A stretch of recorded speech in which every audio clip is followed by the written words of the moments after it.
आज हम पढ़ेंगे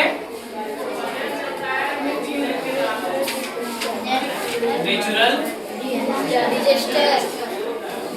स्पेलिंग करेक्ट कीजिएगा अगर गलत होगा तो। सही है?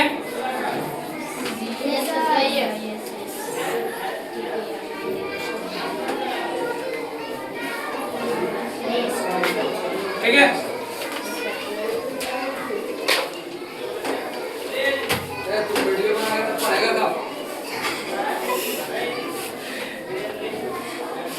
तो कल हम पढ़े थे नेचुरल डिजास्टर के बारे में, इंट्रोडक्शन हम कल पढ़े थे, है ना? और क्या होता है इन सब चीजों के बारे में पढ़े थे। तो क्या क्या चीज के बारे में पढ़े थे? नेचुरल डिजास्टर में क्या क्या आता है बोलते चले एक एक करके।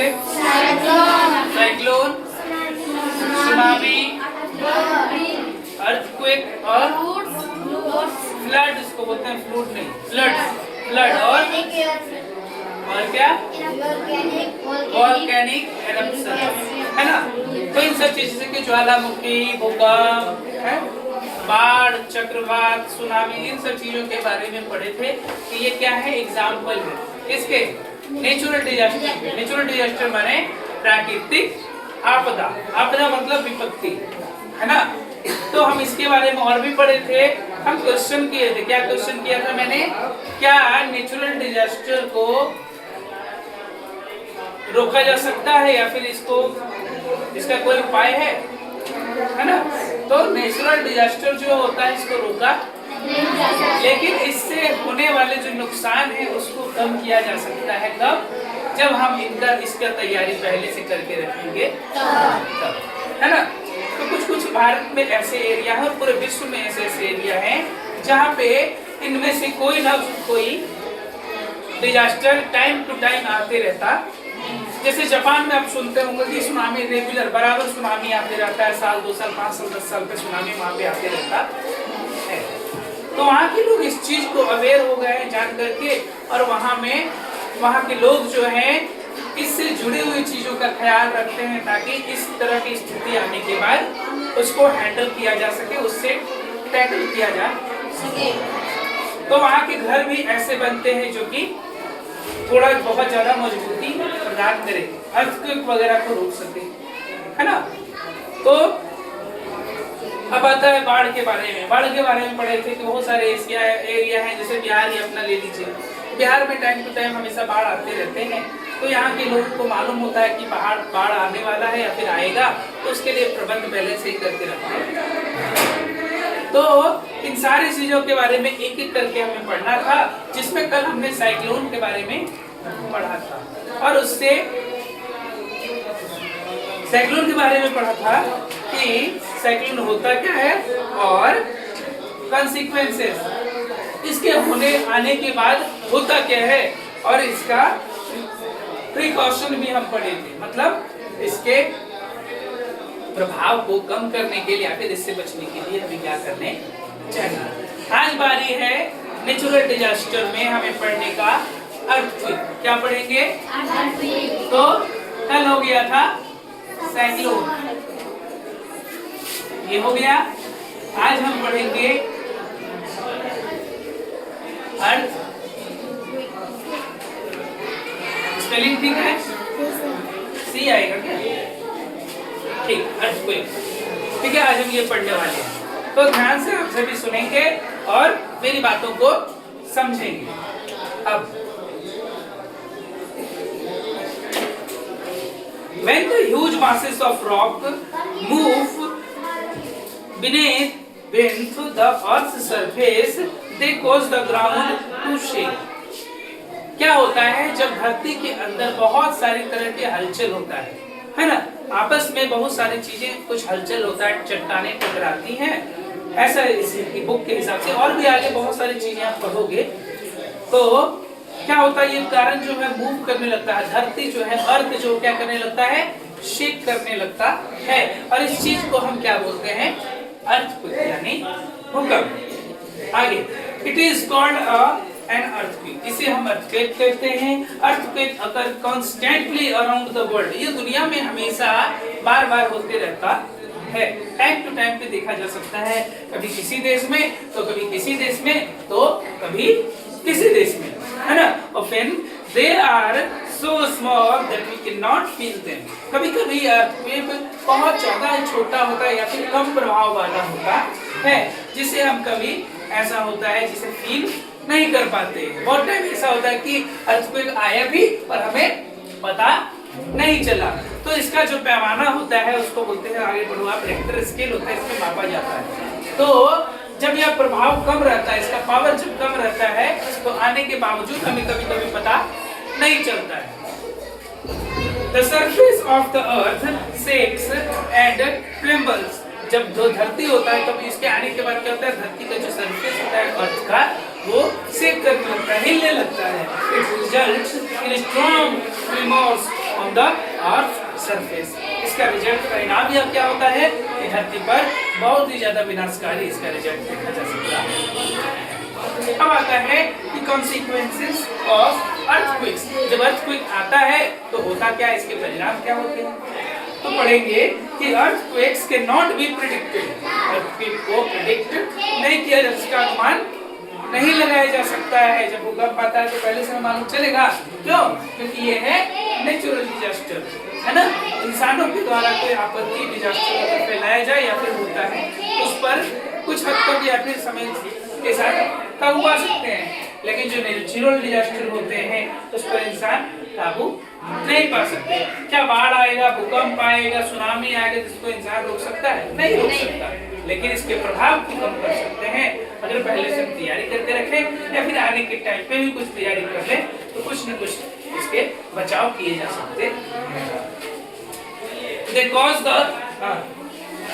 They cause major damage depending upon their strength. यह जो है बहुत ही ज्यादा विनाशकारी डैमेज हमें नुकसान देता है, यह निर्भर करता है उसके स्ट्रेंथ पे कि इसकी तीव्रता क्या है, भूकंप की तीव्रता क्या है। And what kind of ground shaking, और किस तरह से जो ग्राउंड है वो शेक कर रहा है। शेक मतलब क्या होता है, हिलना, है ना। Loose soils shake more than the solid ground, it में result in minor or sometimes widespread destruction. यह जो होता है जब धरती हिलता है तो बहुत सारे मिट्टी इधर से उधर हो जाते हैं, है ना। सॉलिड ग्राउंड जो होता है वो एक जगह से पूरा अस्त व्यस्त हो जाता है। इट विल रिजल्ट माइनर और समटाइम वाइड, या कभी कभी इसका रिजल्ट जो होता है, इसके जो डैमेज होता है वो माइनर भी हो सकता है और कभी कभी ज्यादा भी हो सकता है। बिल्डिंग्स में कोलैप्स, बहुत सारे टाइम पे ये दिखा दिया है कि बहुत सारी ऊंची ऊंची बिल्डिंगें जो है वो क्या हो जाती है, कोलैप्स हो जाती है, यानी कि ध्वस्त हो जाती है। ट्रीज में गेट अपरूटेड, जो ट्री है वह क्या होते हैं, जड़ से उखड़ जाते हैं। Bridge and road might be break, road और जो पुल होते हैं वह क्या हो जाते हैं, टूट जाते हैं।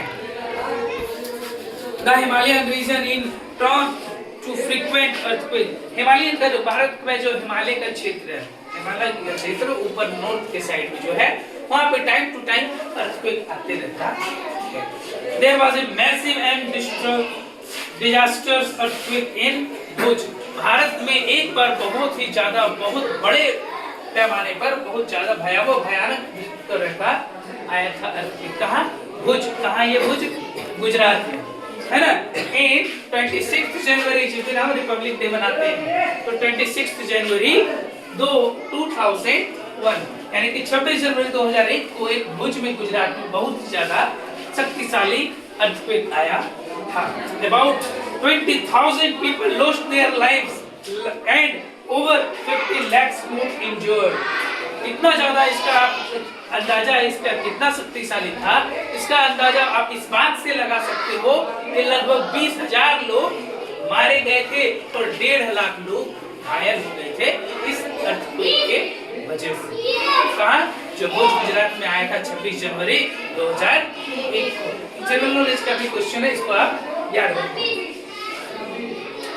Many houses got destroyed and people became homeless. बहुत सारे जो हाउस थे वो क्या हो गए, डिस्ट्रॉय, तबाह हो गए, और बहुत सारे लोग जो हैं उनके घर तबाह हो गए, वह घर के विहीन, मतलब बिना घर के ऐसे हो गए जो उनके पास रहने के लिए अपना घर नहीं था, ऐसे कितने ही सारे लोग। आगे हम पढ़ेंगे what can cause an earthquake, कि अर्थक्वेक का कारण क्या है। एक मिनट में बाहर से शुरू करेंगे। अब हम पढ़ेंगे अगला, आगे क्या पढ़ना है कि व्हाट कॉजेज एन अर्थक्वेक, तो क्या कारण होता है जो अर्थक्वेक आता है। The earth surface is made up of tectonic plates which are interlocked to each other, है ना। अर्थ का जो सरफेस है, ऊपर वाला सबसे एरिया है ना, पार्ट है, वह क्या है, बना हुआ है किससे, प्लेट से। कौन सा प्लेट, टेक्टोनिक प्लेट से बना हुआ है, और जो आपस में इंटरलॉक रहते हैं, है ना।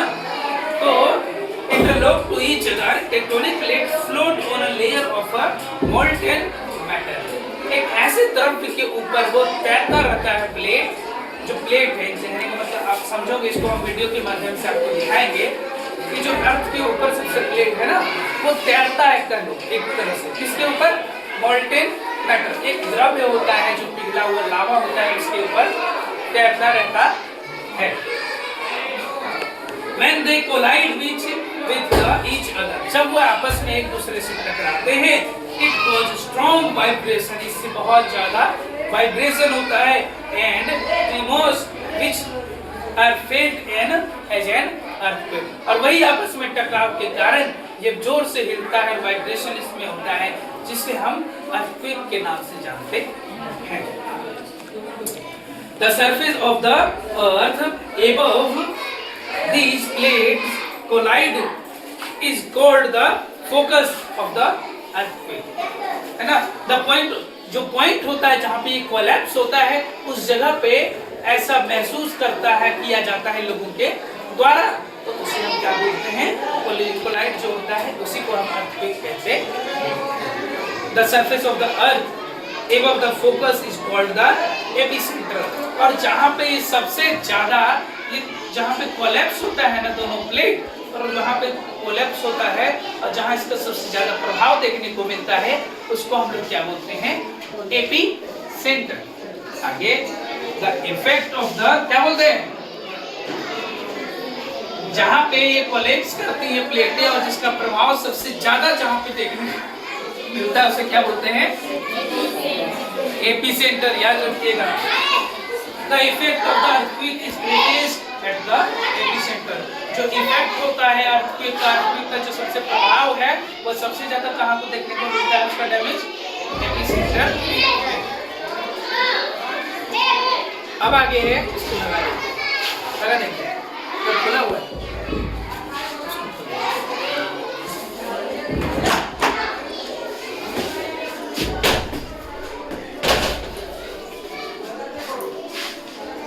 तो एपीसेंटर में प्रभाव को सबसे ज्यादा देखा जा सकता, इसके प्रभाव को, अर्थक्वेक के प्रभाव, ठीक है।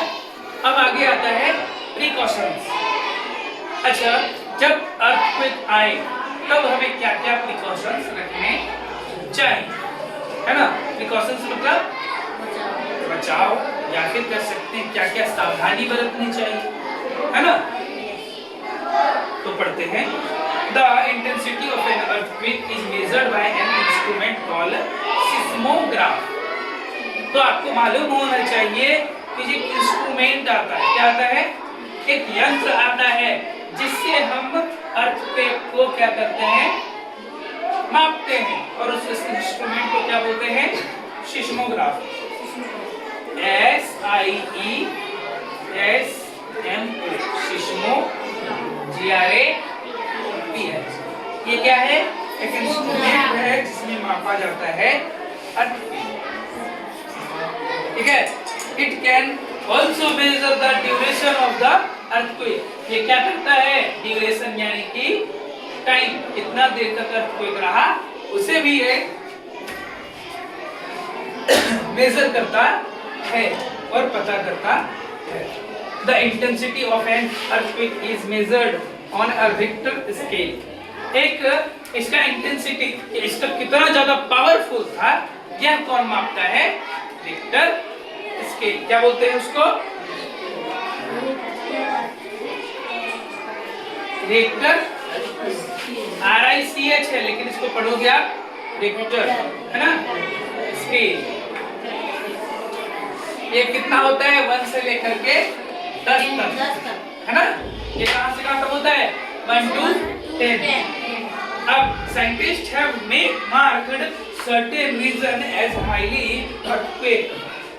तो साइंटिस्ट लोगों ने, वैज्ञानिकों ने मार्क किया है कुछ रीजन को जहां पे ज्यादा से ज्यादा अर्थक्वेक देखने को मिलता है। प्रोन रीजन कहां, Japan is the most earthquake prone country in the world. Japan जो है दुनिया में सबसे ज्यादा अर्थक्वेक जहां पे आता है ऐसा देश है। आगे, run out of your house और we should take the following precaution during an earthquake। जब earthquake आए तो हमें क्या करना चाहिए, घबराना नहीं चाहिए। सबसे पहला जो काम है क्या करना चाहिए वो हम पढ़ेंगे कि क्या क्या काम को करना चाहिए। तो run out of your school और हाउस और स्कूल बिल्डिंग। सबसे पहले तो हमें स्कूल और घर में अगर है तो इन बिल्डिंगों से बाहर निकल जाना चाहिए। तो निकल जाना चाहिए कि अगर ये कोलैप्स हो गया तो इसके छत जो है, इसके पार्ट जो है हमारी बॉडी पे गिर जाएंगे, जिसे हम सहन नहीं कर पाएंगे और हमारी मृत्यु डेथ हो जाएगी। इसलिए सबसे पहले हमें खुले जगह पे चले जाना चाहिए। अब the safest place is open area. सबसे सेफ एरिया क्या होता है, ओपन एरिया जो होता है वो सबसे सेफ प्लेस होता है। किससे बचने के लिए, अर्थक्वेक से बचने के लिए। Where nothing can fall on you, जहाँ पे आप पर कुछ भी गिर नहीं सकता। अगर आप ओपन एरिया में रहोगे तो वहाँ पर आपको कुछ भी आपके ऊपर नहीं गिरेगा। आगे, if you are not able to run out, अगर आप देखो कि इतनी तीव्रता है, इतनी तेजी है कि आप भाग नहीं सकते, तो क्या करना चाहिए, sit under a strong table to protect yourself from the falling on you। किसी ऐसे चीज के नीचे, स्ट्रॉन्ग मजबूत चीज के नीचे हमें बैठ जाना चाहिए या चले जाना चाहिए जो आपके हेड को, आपके बॉडी को कोई भी चीज से प्रोटेक्ट करे। जैसे छत गिर गया तो ये टेबल पर गिरेगा तो टेबल पर नहीं गिरेगा, तो इससे क्या होगा, आपके बॉडी पार्ट को अगर नीचे चले जाएंगे तो सेफ रहेगा। समझ रहे हैं। आगे,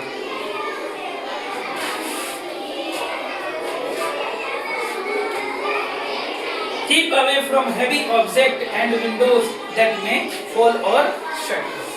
कोई ऐसे हैवी भारी ऑब्जेक्ट से हमें दूर रहना चाहिए, क्योंकि अगर बहुत बड़ा भारी ये गेट है, अगर ये गेट आप पर गिरता है तो आप इसे सहन नहीं कर पाओगे। इसलिए हमें भारी ऑब्जेक्ट से दूर रहना चाहिए।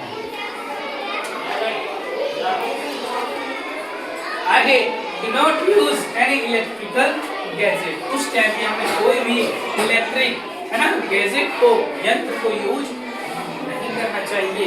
Do not use a lift during and immediately or immediately after an earthquake। Use stair instead of, है ना। तो हमें जब भी भूकंप आए उस जगह पे लिफ्ट को इस्तेमाल नहीं करना चाहिए। अगर हल्का सा बिल्डिंग टेढ़ा मेढ़ा हुआ तो क्या हो जाएगा, लिफ्ट उसमें दब के रह जाएगा और बाहर नहीं आ पाएगा। इसलिए हमें स्टेयर यानी कि सीढ़ियों का इस्तेमाल करना चाहिए। कब, अर्थक्वेक आने के दौरान।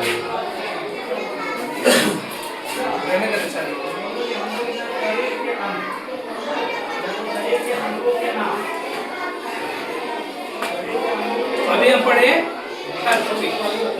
अब नेक्स्ट जो हम पढ़ने जा रहे हैं वो क्या है, फ्लड्स। फ्लड्स मतलब बाढ़। बिहार तो फेमस है बाढ़ के लिए, है ना। यहाँ में सबसे ज्यादा फ्लड आता है। अभी ये भी कब हो जाएगा, ठीक दूसरा दे दे सर। समझ में आ रही है सारी चीजें आप लोग को। तो फ्लड है ना, हम पढ़ेंगे फ्लड। फ्लड माने बाढ़। बाढ़ फेमस है बिहार में। बिहार में हर साल बाढ़ आता है, हजारों घरों, लाखों घरों को तबाह करता है, परिवारों को। कहाँ, बिहार के नॉर्थ साइड में, है ना। तो पढ़ते हैं बाढ़ के बारे में। sometime when there are excessive rain or river overflows its bank. जब बहुत ही ज्यादा बारिश होती है और एक नदी भर करके एक्सेस उसके ऊपर से पानी बहने लगती है या फिर कोई और जगह ढूंढने लगती है वो पानी और रिहायशी या फिर गांवों में घुस जाती है, जहाँ पे लोग रहते हैं, जानवर इंसान लोग रहते हैं, गांव है उस जगह पे घुस जाता है। तो इसे इस कंडीशन को हम क्या बोलते हैं, बाढ़, है ना।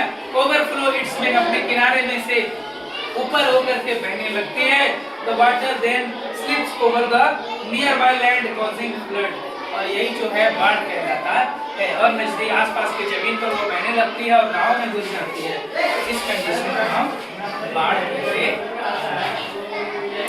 Floods can also be caused by collapsing of a dam built on a river.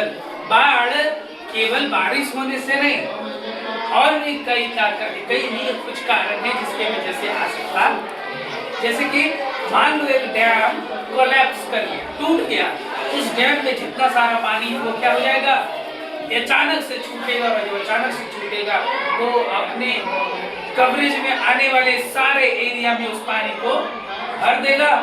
ये बाढ़ जो बारिश से होती है बर्बादी तबाही उससे भी ज्यादा भयानक दृष्टि में ये है ना।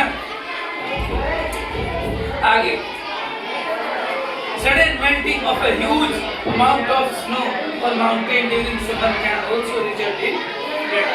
बहुत बार ऐसा देखा गया है जो बर्फीले एरिया है, माउंटेन है, उस पर बर्फ है ना, तो उस बर्फ के पिघलने से भी अचानक से, है ना, तो उसके पिघलने से भी नदी में पानी का जो लेवल है वो ऊपर आ जाता है और इस लेवल को ऐसे कंडीशन को हम क्या कहते हैं, बाढ़ कहते हैं।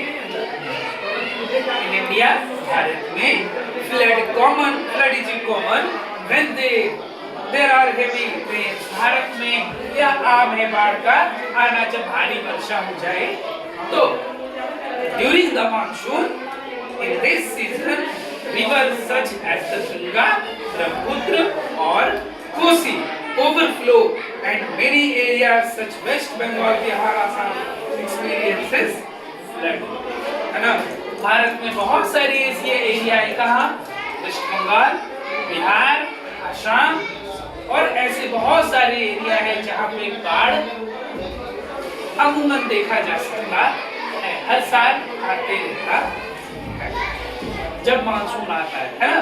मानसून मतलब बारिश आता है, रिवर में नदियों में पानी बढ़ जाता है, नदियों का जल स्तर बढ़ जाता है, तो यही क्या होता है, बाढ़ का रूप ले लेता है। आगे floods cause damage to crops, बाढ़ से क्या होता है, फसल बर्बाद होता है। तो पहला लाइफ, लोगों की जिंदगियां तबाह होती हैं, एंड प्रॉपर्टी, लोगों का धन भी इसमें बर्बाद होता। They wash away houses and disrupt availability of transport, communication and electricity. जब बाढ़ आता है तो ट्रांसपोर्ट डिस्टर्ब हो जाता है, इलेक्ट्रिसिटी बिजली चली जाती है, कम्युनिकेशन फोन वगैरह नहीं हो पाता, जब बिजली नहीं रहेगा फोन चार्ज कहाँ से होगा, और फोन चार्ज क्या, जो सेल फोन टावर होते हैं वो भी तो लाइट से ही चलता है ना, सेल फोन टावर भी काम नहीं करेंगे।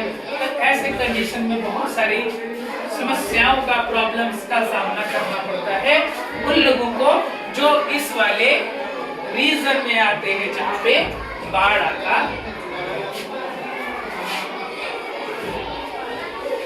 It also leads to acute shortage of flood food supply.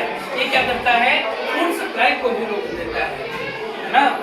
दुकान में अगर राशन हो, आपके घर में ज्यादा से ज्यादा कितने दिन का राशन, कुछ दिन, रोज मान लो कोई स्टॉक कर लेते हैं महीने भर का, 15 दिन का, लेकिन कुछ लोग ऐसे भी होते हैं जो मिडिल क्लास में छोटे छोटे जिनकी रोज की कमाई है, रोज कमाते हैं और खाते हैं, ऐसे लोग क्या करते हैं 2 दिन 4 दिन का खाना ही इनके पास रहता है। तो बाढ़ आने के बाद ऐसे लोगों को भी बहुत सारी समस्याओं का सामना करना पड़ता है। तो ड्रिंकिंग वाटर, शेल्टर, रहने के लिए और पीने के पानी का भी दिक्कत होता है। कब, जब बाढ़ आता है तब। Once the flood water recedes, then disease such as cholera, malaria and dengue break out.